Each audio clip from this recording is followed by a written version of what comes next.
El día de hoy se decidió en el Consejo de Ministros que el uso de la mascarilla no sea obligatoria en los espacios abiertos de las regiones en las que se ha llegado al 80% de vacunados con tercera dosis. Es una de las decisiones que se ha tomado, y otras respecto a las medidas de bioseguridad en las escuelas, acabando también con la obligación de mantener los niños a una distancia de 1 metro entre sí. Vamos a hablar sobre este tema, que es un tema que tiene que ver con la educación y con la salud, con la exministra de Educación, Marilú Martens, y el exministro de Salud, Víctor Zamora. Muy buenas noches, señores ministros, señora Martens, señor Zamora. Buenas noches, muy buenas noches, Fernando. Buenas noches, Víctor. Comencemos hablando sobre las mascarillas, por favor, porque el Perú sigue un camino que había sido abierto por otros países vecinos, con resultados más o menos similares. No será obligatorio el día siguiente a la publicación de la norma. El primer ministro dijo, si se publica hoy en una edición especial, pues mañana ya no será obligatorio. Pero si se publica mañana, esto será desde el viernes. Lo que no me quedó claro es a qué se refiere ese 80% de vacunados con tercera dosis, que es el requisito que se ha impuesto, porque algunos dicen que es 80% de los mayores de 60 años y otros son más genéricos, de manera que no hay esa precisión. Y se adelanta que 80% de mayores de 60 años es el caso en Lima Metropolitana, Lima Provincias, Callao, Ica y Ancash. Doctor Zamora, ¿usted comprendió a qué 80% se refiere esta norma o tenemos que esperar a que se publique para enterarnos? Bueno, por regla general hay que esperar que la norma se publique. Sin embargo, como hemos visto parte de la dinámica del Consejo de Ministros, yo me sumo a tu confusión. Porque efectivamente, si solamente fuera 80%, ninguna región podría utilizar la norma, porque en realidad ninguna región ha superado esa cifra. Pero luego, posteriormente, se mencionan a las regiones Lima, Callao, Ica y Ancash, y coincide con las regiones, efectivamente, en donde hay más de 80% de vacunación en la población mayor de 60 años. Entonces, inferimos de qué se refiere esa población. Lo que también es incorrecto, porque la mayor parte de la población fallecida en el Perú corresponde al grupo etario mayores de 40. Entonces, esperaríamos que una norma de esas características sería mayores de 80% a la población mayor de 40 años. Pero disponemos de datos sobre los mayores de 40 años, porque 60 años sí están clasificados. Ya pasan, o más bien debería decir, pasamos a la categoría de tercera edad. Pero 40 años yo no sé si hay información estadística precisa sobre eso.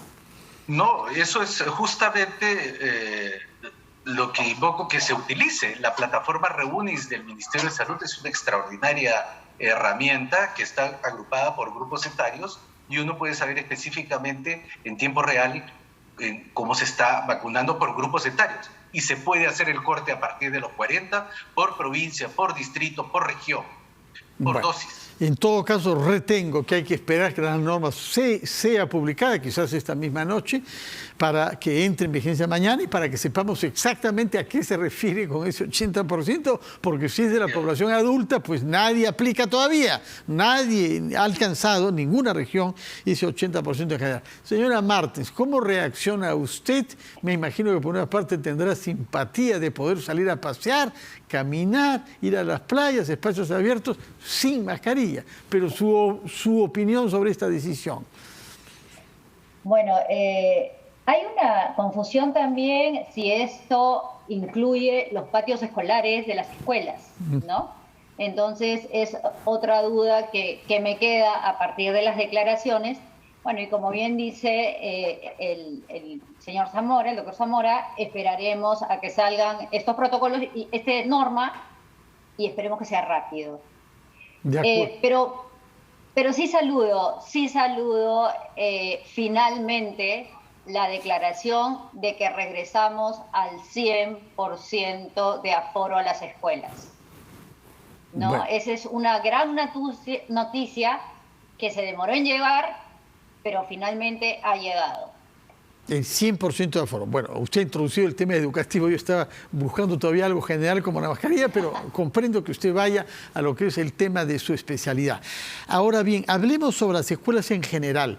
¿Qué datos tenemos sobre lo que ha sucedido con el contagio en las regiones del país desde que se permitió el retorno a las clases presenciales? Doctor Zamor, ¿qué sabemos? Porque lo que se ha dicho es que no hay una sola región del Perú en que se haya constatado un rebrote. ¿Esto es exacto? Es totalmente exacto. Lo que nuestra experiencia señala a partir de la experiencia de las escuelas es que confirma la regla general de que las escuelas, utilizando adecuadamente los protocolos que se han establecido y que incluso han sido extraordinariamente rigurosos en nuestro caso, han permitido que se confirme que el espacio de la escuela es un espacio seguro y que los beneficios del retorno a la escuela superan largamente los riesgos que los niños tendrían con respecto a la COVID u otros daños. O sea, los beneficios son extraordinarios. Sobre los beneficios vamos a hablar con la señora Martins, pero a usted quisiera preguntarle, antes de darle la palabra a ella, que nos diga bajo qué condiciones la escuela con un aforo de 100% es un espacio seguro. Es decir, ¿qué se espera de la vacunación a los adultos y a los no adultos? En primer lugar, no es un requisito en ningún lugar del mundo que la vacunación tenga que ser de ningún nivel de cobertura para que se abran las escuelas. La vacunación no es un requisito. Nunca lo ha sido, no lo es. En el caso del Perú, bueno, no lo es, pero prácticamente el ministro ha dicho que están esperando que el 100% de los profesores estén vacunados. Sí. El requisito más importante es que las aulas estén ventiladas, porque nuestro mayor riesgo es que son los aerosoles. Son el aire que respiramos y conversamos se acumula en un espacio poco ventilado y favorece el contagio. Si las ventanas, las puertas están abiertas y no hay hacinamiento en el aula, ese es un espacio seguro. De acuerdo, pero sí hay una obligación de los adultos que trabajan en espacios cerrados de estar vacunados. No se puede ir a trabajar a un espacio cerrado si no se ha vacunado uno. Ciertamente para la protección del profesor y del adulto en general, no solamente para la escuela, para ir para el transporte público, para entrar en un centro comercial, sí, etcétera. Pero no es un requisito para hacer la educación, el trabajo educativo. No lo ha sido en ningún lugar.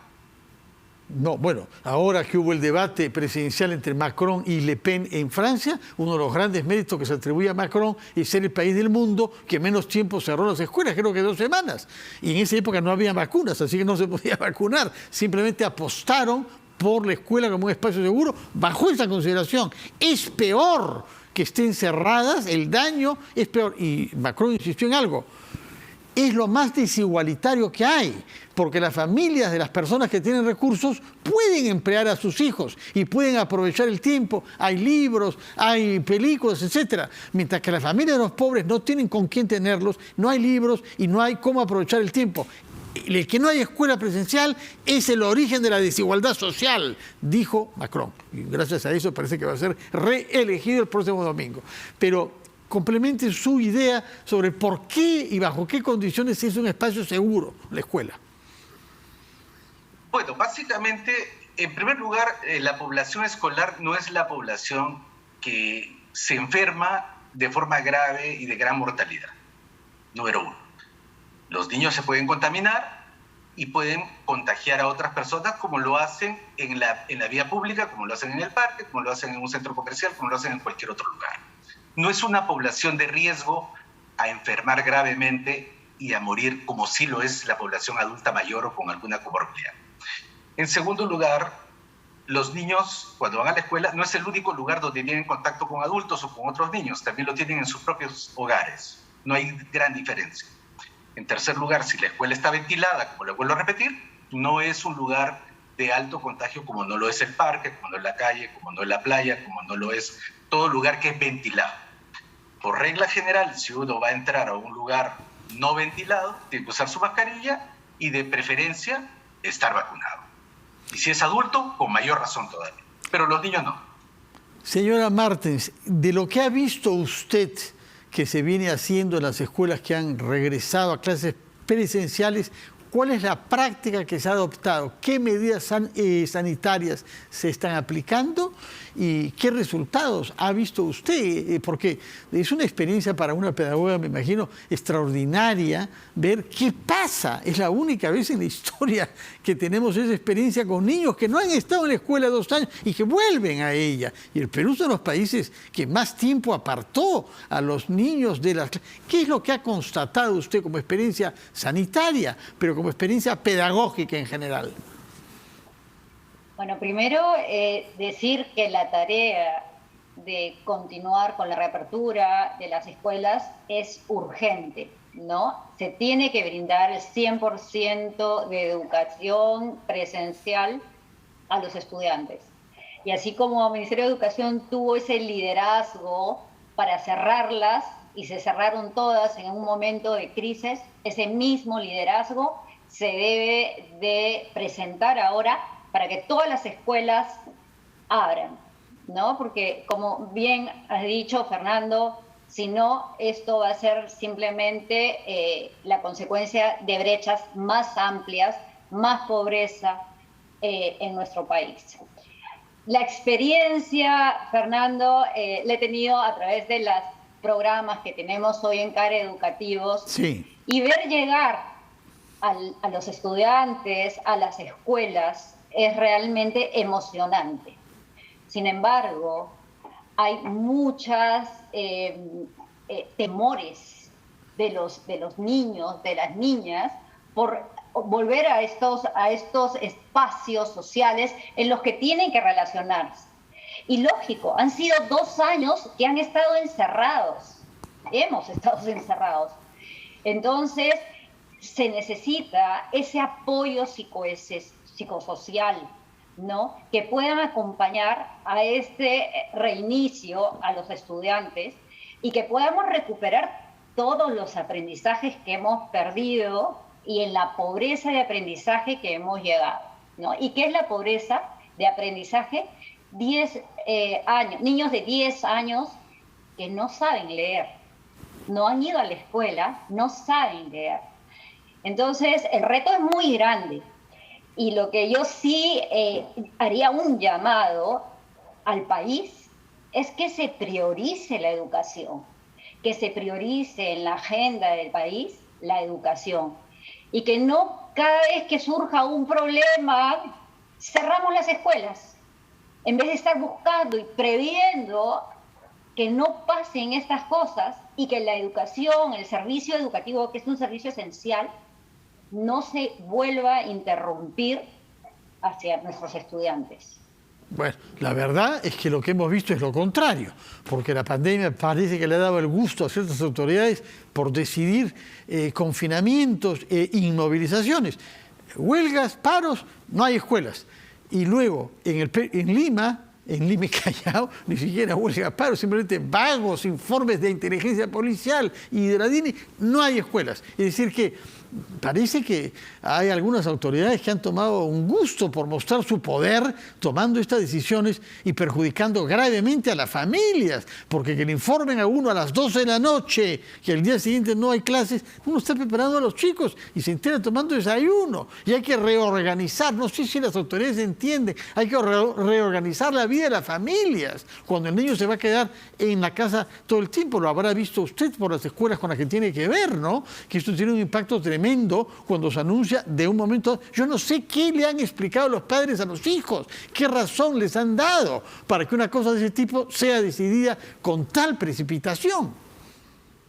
Y también, Fernando, otra cosa importante es que el cierre de las escuelas repercute también en prestación de otros servicios básicos que incluyen alimentación, ¿no? Hoy escuché que le hacían la pregunta al ministro cómo se va a dar el servicio de Jaliwarma, ¿no? Que garantiza, además, que nuestros niños, niñas, tengan una alimentación nutritiva, balanceada al día, ¿no? Y eso es algo que tampoco se quedó claro.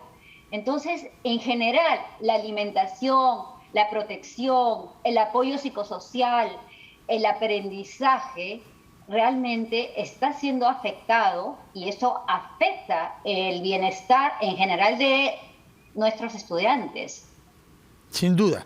Doctor Zamora, la señora Martins ha hecho referencia a la salud mental, que es una dimensión de la salud que con frecuencia es olvidada. Y aquí estamos ante un fenómeno como el del encerramiento, sobre todo para niños, que ha debido tener efectos tremendos. Yo no estoy en contacto directamente con niños ahora, pero me lo imagino perfectamente, y lo que sí leo es muchos informes sobre la perturbación emocional, perturbación del sueño, perturbación de las relaciones familiares, etcétera, que ha producido esta experiencia. ¿Qué orientación daría usted como médico, como experto que es en salud pública, con experiencia en varios países del mundo, sobre este tema, salud mental y en el contexto, en las circunstancias del retorno a clase presencial? ¿Cómo están esos niños? ¿Los profesores pueden o no discernirlo? Sobre las capacidades de los profesores para discernir la salud mental, no estoy totalmente seguro si esas capacidades han sido desarrolladas. No es un área de mi experiencia. Sin embargo, deberían serlo. Por lo que tú acabas de señalar, el deterioro de la salud mental ha sido muy grave. Dos de los indicadores que se vienen utilizando en varios países, y en el Perú también, es el incremento de la depresión y de la ideación suicida, especialmente en la población adolescente. Y esta, durante la pandemia, se ha incrementado notablemente. Por la sensación que la ministra ha señalado, la falta de socialización, el aislamiento, ha generado barreras importantes y daños en la estructura de la salud mental. Otra área que no es menor es el área nutricional. Muchos niños han perdido caliwarma, que era su principal alimento del día. Muchos niños de nuestras zonas rurales, periurbanas, salen al colegio con un caldito, con un tecito, y esperan en el colegio su mejor y más potente alimento, porque en la noche nuevamente van a tomar un caldito, un tecito y un pan, y eso. Entonces la escuela cumple un rol nutricional en las zonas más pobres, pero además en las zonas más afluentes se ha incrementado la obesidad y el sobrepeso en la infancia. Esos son dos problemas nutricionales importantes. Otro tercero no menor, ya que estamos hablando de los delitos sexuales, es que la escuela también es un lugar de protección de los niños y niñas frente a la violencia intrafamiliar, especialmente la violencia sexual. Y un cuarto elemento no menor es que el que tener a los niños en las casas ha hecho que las mujeres, especialmente las mujeres, dejen sus labores fuera de la casa, regresen a los domicilios, perdiendo un ingreso para la familia, empobreciendo a esa familia y además reduciendo la independencia que ya esas mujeres habían adquirido al poder ser parte de la población económicamente activa, formal o informal, fuera de la familia.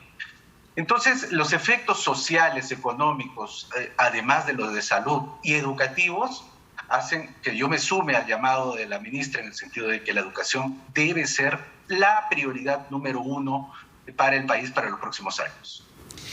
Señora Martins, hablando sobre educación y yendo a detalles precisos de la vida en las escuelas, ¿cómo se implementó esta disposición de que los niños estén ubicados en sus aulas a una distancia mayor a 1 metro? ¿Qué cosa implica eso respecto de algunas escuelas públicas y privadas donde las clases tienen más de 40 alumnos? Definitivamente, Fernando, fue un limitante para este reinicio que tuvimos en marzo, ¿no? Sin embargo, ya se sacó, ¿no? Entonces, buenas noticias, el 100% de aforo contamos hoy con todas las escuelas, ya no hay este metro de distanciamiento, el cual nos limitaba, ¿no? Los espacios en las escuelas definitivamente rurales, por ejemplo, son reducidos y eso nos hacía llevar al 50% el aforo en el mejor de los casos. Y también hubo mucho desorden en el inicio, porque como no estaba muy claro, ¿no? Cómo era un servicio educativo híbrido y que los colegios eran los que hacían la propuesta, entonces había bastante desorden en el servicio. Habían colegios que tenían un día presencial, un día de distancia y los otros libre.